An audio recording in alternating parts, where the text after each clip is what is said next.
Hey y'all, welcome to the Movie House. You're just in time to hear me talk about...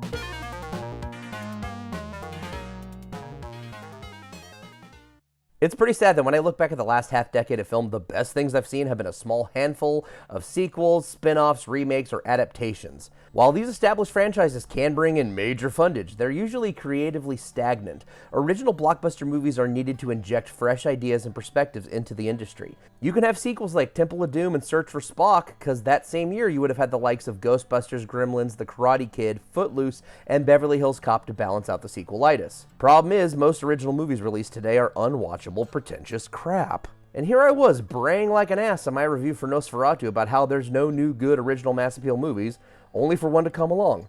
Another vampire movie of all things to answer my prayers, because Sinners is not only good, it's one of the best goddamn things I've seen in years. I'm just sorry I didn't see it earlier to sing its praises sooner. Set in the 1930s of Jim Crow, Mississippi, the story concerns the prodigal Smokestack twins, Smoke and Stack, returning home after gaining infamy in mobland Chicago. They're back in town to set up a juke joint where the locals can indulge in vice of every variety. But the brothers and their friends get more than they bargained for when on opening night, vampires descend upon the club, drawn by the blues music played by the twins' cousin, Sammy, music that holds a power beyond being just straight fire on the dance floor. As the vampires can't enter unless invited in, the story becomes a siege of the still alive inside having to make it till dawn or joining the ranks of the dead outside. While clearly inspired by the likes of Night of the Living Dead, From Dusk Till Dawn, The Thing, and Tales from the Crypt presents Demon Knight, Sinners plays with this familiar setup and instills it with enough originality, visual flair, and quality writing to make it stand apart. I deliberately brought up Demon Knight so I could once again cut to this absolute cinematic gem, which, funny enough, really wouldn't feel that out of place in this movie, so if you'll indulge me this one goofy-ass edit. Humans! You're not worth the flesh you're printed on! Fuck this cowboy shit! You fucking ho dunk, po dunk, well then there, motherfuckers! Writer-director Ryan Coogler seems to have cashed in the clout that he gained from big studio hits like Creed and Black Panther and used the experiences he gained from them to deliver a bold, genre-twisting period piece that's blood-soaked, erotically charged, and musically obsessed. Taking full advantage of the IMAX format, this is an absolutely stunning-looking movie, with one sequence in particular that will be talked about for years to come, where Sammy's blues pierces the veil in this loud, sweaty celebration of the power of music as the cultural bridge that transcends time and space. That segues nicely to Ludwig Göransson, Coogler's longtime musical collaborator and now executive producer. With a film score and material so rooted in the blues, you'd probably weren't expecting a long-haired, pasty Swedish guy being able to authentically tap into the genre. But he's clearly got that Bobby Caldwell thing going on, because this white boy's got soul. Not only is the instrumental orchestration brilliant, fusing musical genres of the last 100 years, the songs performed throughout, this shit hits harder than a Turn 1 Dark Ritual.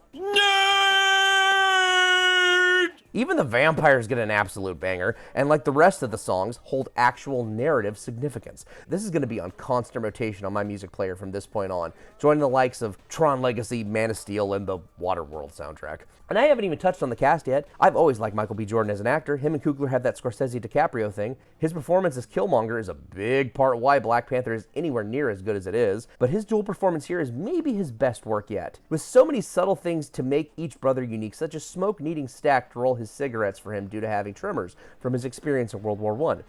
He is able to differentiate the duo so wholly, and the effects work are so seamless that it gets to a point where you take for granted it's just one dude playing them. But the big surprise is his dual role isn't the actual soul of the movie. It's the twins' cousin, Sammy, played by newcomer Miles Caton, the son of a preacher man who finds joy playing the blues despite the religious warnings of his father. He's obviously an insanely talented singer and musician, but he also turned in a really impressive debut performance. The rest of the cast is equally fantastic, with the likes of Haley Steinfeld, Wumi Musaku, Omar Miller, Jane Lawson, the ever-welcome Delroy Lindo, and Jack O'Connell as the vampiric Remick, in particular standing out. Everyone is fleshed out, each has moments to shine with wonderful juicy bits of drama and humor. This movie's way funnier than you'd expect it to be. But okay, the point is, they're characters we genuinely care about, and not fodder with a "you will die" stamped on their foreheads. All of this is afforded to them due to Coogler's script, which, now onto that subject, let's address the obvious. It's a modern movie. It's gonna have allegory, something that many moviegoers have grown dead-ass tired of. Does Coogler have things to say about race, Christianity, black ownership, and cultural appropriation? Absolutely. But he doesn't fall into the pitfalls of woke trash. He's a good enough writer to make sure that the story and characters come before whatever message he wishes to weave into his movie. His characters aren't flesh-covered soapboxes there to turn entertainment into a Gramscian struggle session. Because despite what clowns defending modern slop claim, calling something woke isn't code for hating women, diverse casts, or whatever slight is currently trending online. No.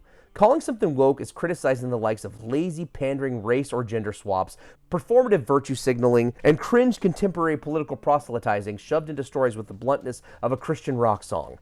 Or a Dare ad. Put a chick in it, make her gay! What separates the likes of Coogler, Jordan Peele, or the countless other quality writers of decades past to the cringe of modern activists is genuine talent and legitimate passion. Coogler takes clear inspiration from the legend of Robert Johnson and the Demon at Crossroads, tapping into how music is a powerful and freeing expression of the soul, but one that can just as easily invite evil in to corrupt. No matter how well drawn or likable our protagonists are, they're all living up to the film's title and flirting with ruination. Coogler loves his characters enough to make them deeply flawed. You know, if the Chuds wrote Sinners, it would be about black folk being preyed upon by white supremacist vampires, and that would be the end of it. Nothing deeper than that. They would have never thought to make the head vampire Irish, someone who remembers when his people too were colonized and robbed of their culture, wishing to use the supernatural tether of Sammy's music to regain that link and rebuild a community, albeit a blood-sucking one, tapping into all kinds of subtext. You see what I'm getting at? If for decades past, properties like the X-Men, Star Trek, the Boondocks, and any other variety of media that had diverse casts, strong female characters, and or promoted more left-wing ideals, were able to be super successful and accepted by general audiences no matter which side of the aisle they fell on personally, then maybe the reason your crap is bombing and being rejected en masse has more to do with how terrible and ham-fisted said shit is. It's really as simple as that. Marvel can plaster Coogler's name all they want over the upcoming Ironheart show, but you can tell he had little to no involvement in it, and he sure as hell didn't write it. If he had, I don't think they would have shelved it for almost 3 years, and only now, a month before its release, start to promote it, because they've realized way too late that people are done with this type of shit. Movies like Sinners reminds us that you can in fact have your cake and eat it too. Now, in spite of all my gushings, if you'll pardon the pun, Sinners is not sinless. Coogler gets self-indulgent in spots. Its editing and pacing gets a tad confusing once the vampire chaos ensues, which takes over an hour to get to. And I admit this next part is more a personal beef, but it's yet another movie in the modern age that posits that the world has supernatural horrors in it. No one even questions it, all the while God seemingly doesn't exist to hold any sway over this evil.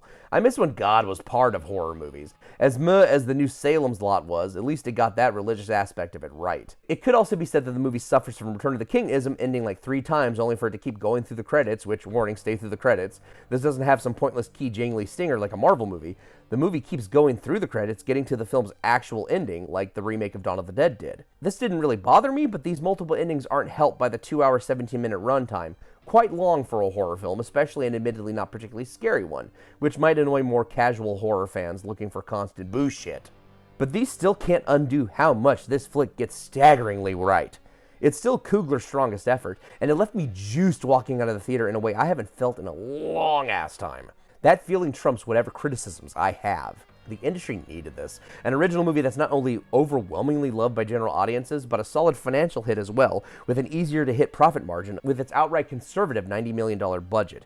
If Hollywood was smart, which it's not, but if it was, it would learn something from this success, but more than likely, they'll just keep careening towards the crash so many have predicted is coming. Either way, I can say I at least got something new that reminded me why I even love this art form to begin with. Because in the end, Sinners is absolutely some top-shelf cinema. But that's enough for me. I'd like to hear what y'all thought. Like, comment, or subscribe if you feel so inclined. But more importantly, until next time, stay safe out there.